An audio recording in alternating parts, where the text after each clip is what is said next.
और अब खबरें तफसील से। हैदराबाद समेत तेलंगाना भर में आज सुबह की अव्वलीन सातों में गरज चमक और तेज हवाओं के साथ धुआंधार बारिश हुई। कल शाम से ही मौसम अब्र आलूद था, लेकिन सुबह के वक्त अचानक आसमान पर गहरे बादल छा गए और बिजलियों की कड़क के साथ धुआंधार बारिश होने लगी। ऐसा महसूस हो रहा था जैसे बादल फट पड़े हों। नशीबी इलाकों के मकानात में पानी दाखिल हो गया और हैदराबाद की कई मकामात पर न सिर्फ सड़कों पर पानी जमा हो गया, बल्कि बाज कॉलोनियां झील का मंजर पेश कर रही थी। पुराने शहर हैदराबाद के कई इलाके याकूतपुरा, तारबन, तालाब कट्टा व दीगर मकामात पर तेज बारिश हुई। कई इलाकों में बारिश का पानी छतों से छूटा हुआ गुजर रहा था। मुतासरीन को कश्तियों के जरिए बाहर निकाला गया।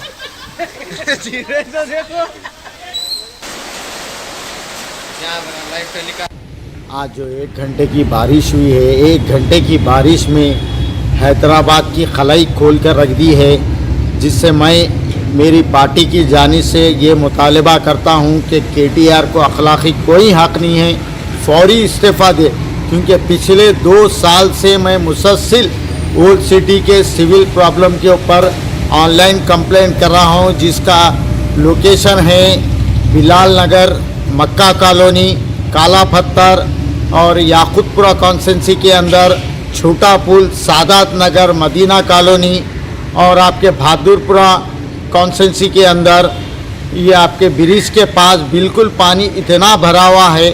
इसकी वजह ये है कि टोटल गवर्नमेंट फेल हो चुकी है और टाउन प्लानिंग और बल्दिया के अंदर इतना करप्शन होने की वजह से ये वाक़यात पेश आ रहे हैं, क्योंकि काफ़ी नाले और आपके लैंड ग्राबर्स कब्ज़ा कर रहे हैं। नालों का इंकरेजमेंट बल्दिया नहीं निकालती है।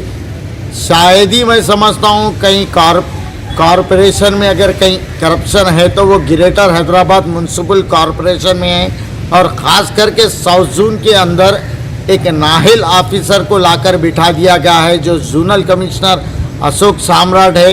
इनको फौरी सस्पेंड करना चाहिए, इनके ऊपर इंक्वायरी कराना चाहिए।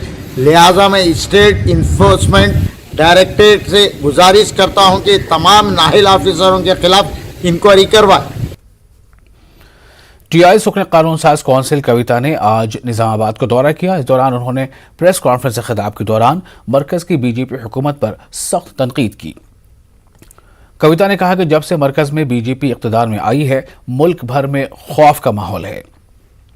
किसानों के मसाइल को पूरी तरह से नज़रअंदाज कर दिया गया है। अवामी मसाइल से तवज्जो हटाने के लिए गैर अहम मुद्दे उठाए जा रहे हैं। उन्होंने ऐसी हुकूमत को सबक सिखाने की अवाम से अपील की। साथ ही कविता ने निजामाबाद से कामयाब बीजेपी MP पर भी सख्त तनकीद की।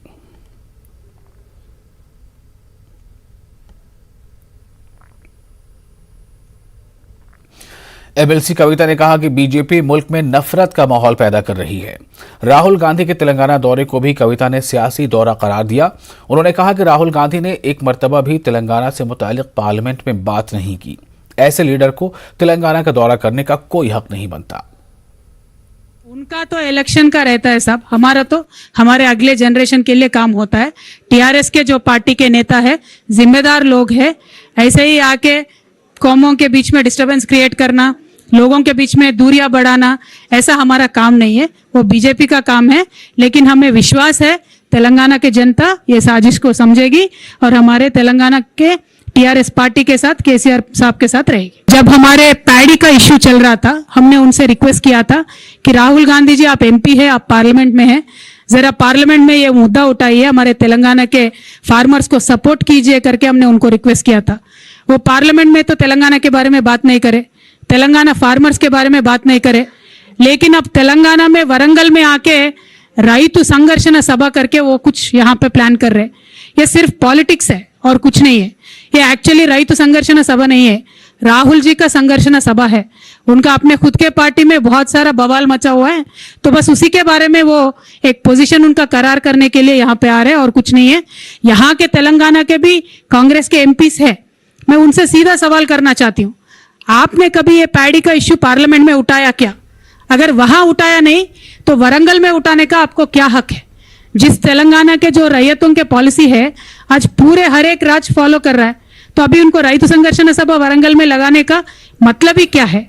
अगर उस्मानिया में आके स्टूडेंट्स को कुछ बताना है, अभी मैंने आपको बताया केंद्र सरकार से जो हमें IITs आने थे, नवोदय आने थे, काफी सारे इंस्टीट्यूट्स आने थे, वो कभी भी नहीं आए। लेकिन एक भी कांग्रेस MP बात नहीं करता है। राहुल जी कभी नहीं बात करते तेलंगाना के पक्ष में। तेलंगाना 2014 में बने, आज तक राहुल जी एक बार भी तेलंगाना के पक्ष में पार्लियामेंट में आवाज नहीं उठाए। वो क्यों आ रहे, उस्मानिया क्यों आ रहे, वरंगल क्यों आ रहे, वो अपने आप में सोच ले। कांग्रेस पार्टी के लीडर राहुल गांधी के तेलंगाना दौरे की तैयारियां जारी हैं। 6 मई को राहुल गांधी तेलंगाना का दौरा करने वाले हैं। राहुल गांधी वरंगल में जलसे आम से खिताब करेंगे। राहुल के वारंगल दौरे को लेकर PCC तैयारियों में मसरूफ है। साबिक रियासत वज़रा राहुल के जलसे आम को कामयाब बनाने की कोशिश में हैं। कांग्रेस पार्टी के सीनियर लीडरों ने आज वारंगल में मुनक़िद होने वाले जलसे आम की तैयारियों का जायजा लिया।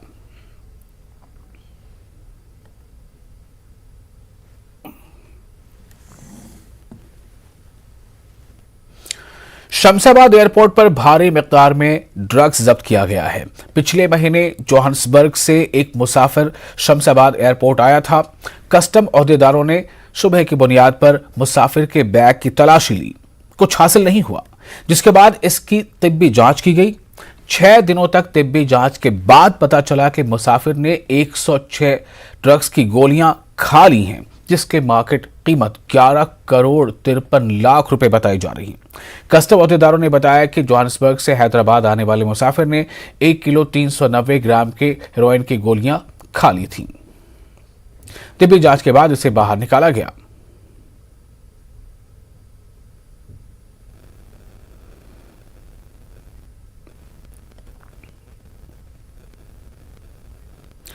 और फिलहाल एक छोटा सा वक्फा लेते हैं। वक्फे के बाद खबरें आंध्र प्रदेश की।